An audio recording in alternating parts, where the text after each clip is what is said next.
Hello dear friends, मैं doctor पुनीता Soni welcome करती हूँ आपका अपने यूट्यूब चैनल पर। दोस्तों, आज हम बात करने वाले हैं एक बहुत ही कॉमन जनरल समस्या बुखार यानी कि फीवर के बारे में। इस वीडियो में आज हम जानेंगे कि बुखार क्यों होता है। बुखार के ही साथ साथ और भी जो एक्यूट प्रॉब्लम्स हैं जैसे लूज मोशंस, कोल्ड, कफ, फ्लू, वॉमिटिंग, ये सब क्यों होते हैं, इसके क्या रीजंस हैं, हमारी बॉडी के क्या डिटॉक्सिफिकेशन करने के तरीके हैं और कब हमें रियली में मेडिकल हेल्प की दवाइयों की ज़रूरत है और कब नहीं। सो दोस्तों, ये वीडियो आपके लिए बहुत इन्फॉर्मेटिव होने वाला है, बहुत यूज़फुल होने वाला है। इसको अंत तक ज़रूर देखिएगा। अगर आपने मेरे चैनल को अभी तक सब्सक्राइब नहीं किया है, आज आप पहली बार मेरी वीडियो देख रहे हैं, तो प्लीज़ इसे सब्सक्राइब कर दीजिए और बेल आइकन को प्रेस कर दीजिए ताकि आगे आने वाली सभी यूज़फुल नोटिफिकेशंस आपको मिलती रहें। इसी के साथ में दोस्तों, जो भी मेडिसिन का नाम मैं अपनी वीडियोस में लेती हूँ वो सब आप बाय ऑर्डर हमसे मंगवा सकते हैं। आप मेरी वेबसाइट www.ayushmanhomeopathy.com के थ्रू भी ऑर्डर प्लेस कर सकते हैं या फिर हमें व्हाट्सएप या कॉल करके भी अपने ऑर्डर्स प्लेस कर सकते हैं। चलिए दोस्तों, लेट्स गेट स्टार्टेड। आइए दोस्तों, सबसे पहले ये जानने की कोशिश करते हैं कि हमारी बॉडी खुद को अपने आप को क्लीन या प्योरीफाई या डिटॉक्सिफाई करती कैसे है। नेचर ने हमारी बॉडी को कुछ ऐसे डिटॉक्सिफिकेशन चैनल्स दिए हैं, कुछ ऐसे आउटलेट्स दिए हैं जिसके थ्रू जब भी हमारी बॉडी को ऐसा लगता है कि कुछ अनवांटेड बैक्टीरियाज, माइक्रो ऑर्गेनिजम्स या वायरसेस हमारी बॉडी में आए हैं या कोई भी ऐसी अनवांटेड टॉक्सिन्स एक्यूमुलेट या इकट्ठे हो गए हैं हमारी बॉडी में, तो बॉडी उनको थ्रू आउट करने के लिए हमेशा ट्राई करती है। अदरवाइज आप ये सोचिए कि हम डेली में millions of bacterias and viruses के लिए एक्सपोज हो रहे हैं, लेकिन हम हर समय रोज तो बीमार नहीं पड़ते। इसका रीज़न यही है कि हमारी बॉडी अपने आप अपने इम्यून सिस्टम के थ्रू उन डिजीजेस से फाइट करने की कोशिश करती है। हमारे पास बेसिकली 4 डिटॉक्सिफिकेशन चैनल्स हैं। Number 1 the skin and sweat channel, जिसके थ्रू जब भी बॉडी अपने आप को प्योरीफाई करने की कोशिश करेगी तो हमें फीवर आएगा।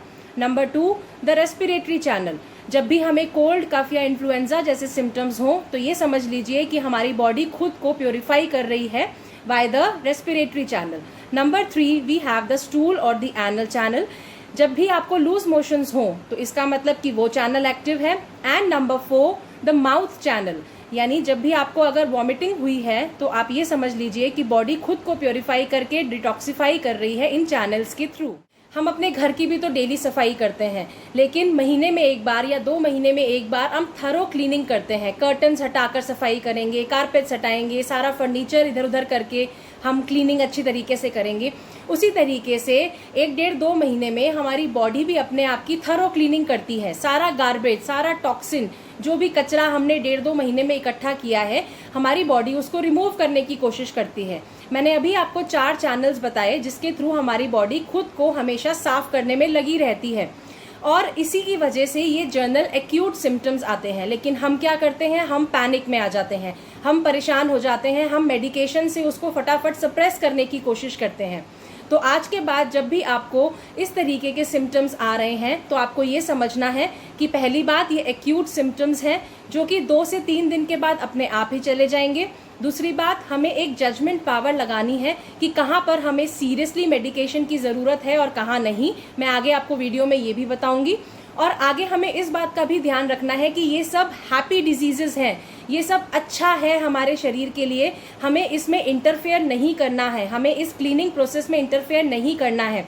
देखिए दोस्तों, ये फर्स्ट स्टेज की डिजीजेस हैं और अगर हम यहाँ पर अनवांटेडली, अननोइंगली हम सप्रेस करेंगे इनको स्ट्रॉन्ग और हार्श मेडिकेशंस देकर, तो उसके बाद में आगे 2nd और 3rd स्टेजेस में ये डिजीजेस ट्रांसफ़र हो जाती हैं, जो कि बहुत ज़्यादा डेंजरस हो जाता है हमारी बॉडी के लिए।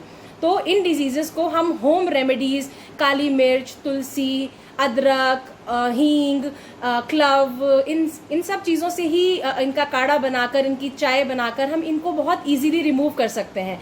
तो इसके लिए हमें बहुत ज़्यादा परेशान होने की ज़रूरत नहीं है, बल्कि हमें खुश ही होना है कि हमारी बॉडी टॉक्सिन्स को रिमूव करने में लगी हुई है। दोस्तों, अगर इन फर्स्ट स्टेज की डिजीज़ेस को हमने स्ट्रॉन्ग एंड हार्श मेडिसिन लेकर सप्रेस करने की, दबाने की कोशिश की, तो 2nd स्टेज में हमें बहुत सारी और डिजीज़ेस का सामना करना पड़ेगा। और अगर हमने उन डिजीज़ेस को अगेन स्ट्रॉन्ग मेडिसिन से सप्रेस करने के लिए कोशिश किया तो हमें 3rd स्टेज में अगेन बहुत ही ज़्यादा सीरियस इलनेसेस से सफ़र करना पड़ेगा। तो इसलिए फर्स्ट स्टेज में ही अपनी बॉडी को रेस्ट दीजिए, अगर आपको ये सिम्टम्स आ रहे हैं तो जस्ट रेस्ट, होम रेमेडीज से अपना इलाज करिए, अच्छा खाने की कोशिश कीजिए एंड इन डिजीजेस को सप्रेस मत कीजिए। अदरवाइज वही बात हो जाएगी कि अगर एक पौधा उग रहा है, आप ऊपर से उस पौधे को काट रहे हैं लेकिन उसकी जड़ें नीचे बरकरार है, या तो वो उसी जगह पे या कहीं और जगह पर कहीं ना कहीं से वो पौधा जरूर बाहर निकलेगा। उसी तरीके से अगर फर्स्ट स्टेज डिजीजेस को आप सप्रेस करने की कोशिश करेंगे, जस्ट दिमाग में हमेशा रखिए कि वो किसी ना किसी और लेयर ऑफ द बॉडी पे और ज़्यादा स्ट्रॉन्ग तरीके से अफेक्ट करके बड़ी बीमारी लेकर आएगा आपके लिए। दोस्तों, अब ये जानने की कोशिश करते हैं कि ये एक्यूट डिजीजेस होती क्यों हैं। देखिए, जब भी बैक्टीरियाज या वायरसेस हमारी बॉडी में एंटर करने की कोशिश करते हैं तो हमारी बॉडी का इम्यून सिस्टम, जो फर्स्ट डिफेंस सिस्टम है, वो एक्टिवेट हो जाता है और उसकी वजह से हमारी ब्लड में, हमारी बॉडी में कुछ केमिकल्स का जनरेशन होता है जिन्हें कि हम इंटरल्यूकिन्स कहते हैं। इसी के रिस्पॉन्स में ब्रेन एक्टिवेट और स्टिमुलेट हो जाता है। जब ब्रेन को पता चलता है कि कुछ ऐसे अनवांटेड एलिमेंट्स हमारी बॉडी में आए हैं तो वो उससे फाइट करने के लिए प्रिपेयर करता है अपने आप को। ब्रेन में हाइपोथैलेमस नाम का ग्लैंड है और ये एक थर्मोस्टैट है। थर्मोस्टैट का मतलब होता है कि हमारी बॉडी का टेम्परेचर रेगुलेट करने के लिए हाइपोथैलेमस ही जिम्मेदार है। तो जैसे ही ब्रेन को पता चलता है कि कुछ बैक्टीरियाज और वायरसेस एंटर हुए हैं तो इम्यून सिस्टम को एक्टिवेट करने के साथ साथ ही ब्रेन क्या करता है, जो हमारा नॉर्मल बॉडी टेम्परेचर करीब 98.56 डिग्रीज पर सेट है, वो उस टेम्परेचर को हाई कर देता है। 100, 100.5, 101 या उससे ज्यादा भी ले जा सकता है। अब ब्रेन ऐसा क्यों करता है? ब्रेन इसलिए ऐसा करता है क्योंकि उसको पता है कि बैक्टीरियाज की ग्रोथ इनहिबिट होती है, वायरसेस की ग्रोथ हैम्पर होती है अगर टेम्परेचर ज्यादा होता है। आप ये अपने घर में देखते ही होंगे, कोई भी बीमार होता है, आपकी पहली अप्रोच क्या होती है? पानी उबाल कर देना है, ठंडा कुछ भी नहीं देना है, फ्रिज की चीजों से दूर रखना है, गर्म चीजें देनी है, गर्म पानी पीने के लिए देना है, गर्म पानी से गागल्स करने हैं। क्यों करना है ऐसे दोस्तों? ऐसा इसलिए करना है क्योंकि बैक्टीरियाज और वायरसेस किल हो जाते हैं। तो वही काम हमारी बॉडी करती है, अपना बॉडी टेम्परेचर हाई कर लेती है जिससे कि इम्यून सिस्टम और ज्यादा इफेक्टिवली काम कर सके और वो बैक्टीरियाज और वायरसेस मर जाएं अंदर। So this is a brain's response towards the entry of bacterias and micro organisms in our body. इसीलिए मैंने कहा था कि ये हैप्पी डिजीजेज हैं। फीवर की तो बात हो गई, इसी के साथ में लूज मोशंस या वॉमिटिंग्स, कोल्ड, कफ, ये भी जब आते हैं, ये सब भी बॉडी के डिफेंसिव मैकेनिज्म्स हैं। बॉडी अपने आप को बचाने की कोशिश कर रही है, इन माइक्रो ऑर्गेनिजम्स को किल करने की कोशिश कर रही है। तो इसीलिए इनसे हमें बिल्कुल भी घबराने की कोई जरूरत है नहीं।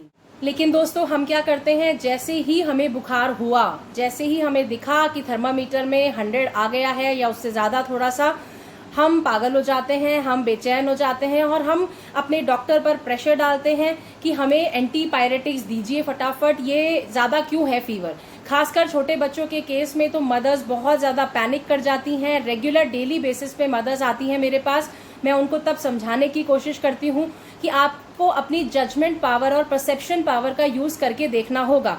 देखिए, मैं ये नहीं कह रही हूँ कि जितना मर्जी बुखार हो हमें बच्चों को नहीं देखना है, दवाई नहीं देनी है या खुद नहीं लेना है, लेकिन हमें जजमेंट करना आना चाहिए कि अगर 100, 100.5, 101 फीवर में भी हम या हमारा बच्चा बिल्कुल एक्टिव है, हम खा पी रहे हैं, खेल रहे हैं, अपने घर के काम कर रहे हैं, हल्की फुल्की डलनेस या लेथार्जी के अलावा हमें कोई प्रॉब्लम्स फेस नहीं करनी पड़ रही है, दैट मीन्स कि ये हमारी बॉडी का एक नेचुरल डिफेंस मैकेनिज्म है।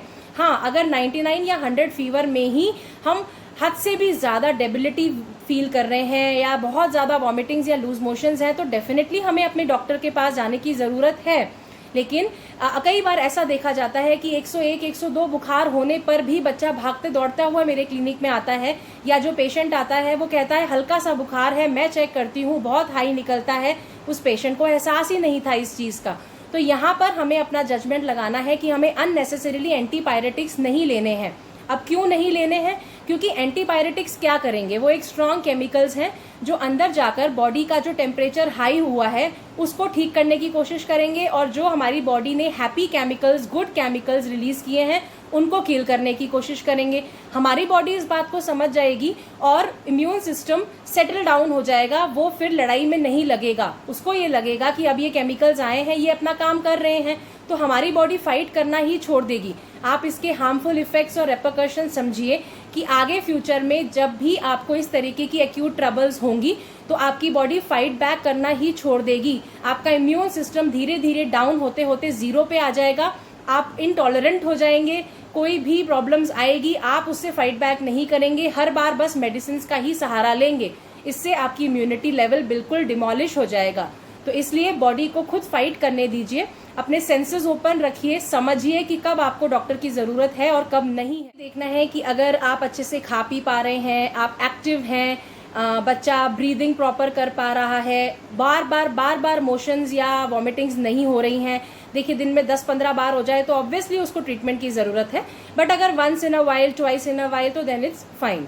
इन चीज़ों को अगर आप स्टडी करेंगे तो आप देखेंगे कि 101 तक तो कोई ट्रीटमेंट की ज़रूरत ही नहीं होती है। अपने आप 2 दिनों में टेपिड बाथ लीजिए, स्पॉन्ज बाथ लीजिए, अपने आप को हाइड्रेटेड रखिए, अच्छा खाइए, रेस्ट कीजिए, तो उसी से इन सारे सिम्टम्स को आप ठीक कर लेंगे। और एक बात को हमेशा याद रखिए, सिर्फ हाथ लगा लगा के देखने से फीवर चेक नहीं करना है। यूज़ अ थर्मामीटर, वो इसीलिए बनाया गया है। आप थर्मामीटर यूज़ करके एग्जैक्ट कितना टेम्परेचर है उतना टेम्परेचर मेजर कीजिए और उसके बाद में ही कोई डिसीजंस लीजिए। तो अगर 101, 102 फीवर तक भी हो तो आप बर्फ़ की ठंडे पानी की पट्टियाँ रख सकते हैं, उससे बहुत ज़्यादा आराम आता है। और आप अपने पीडियाट्रिशियन से बच्चों के केस में या अपने जनरल फिजिशियन से ज़रूर कंसल्ट कर सकते हैं, कोई हार्म नहीं है। लेकिन इस एक्टिविटी को आज के बाद मत दोहराइएगा कि हल्का सा भी बुखार लगा और आपने इमीडिएटली एंटीपायरेटिक्स डाले। देखिए एडवर्टिजमेंट्स के इस दौर में हम लोगों को ऐसे कंडीशन किया गया है कि अगर 2 छींकें भी आ गई हैं, खांसी भी हो गई है, हल्का सा बुखार भी हो गया है तो इमीडिएटली एक लिस्ट ऑफ मेडिसिन हमारे पास अवेलेबल है। और साथ के साथ में लोग इतना गलत करते हैं कि सीधा केमिस्ट के पास ही चले जाते हैं और जो मर्जी वहाँ से दवाई ले आते हैं। So that is a very harmful way of treating your self.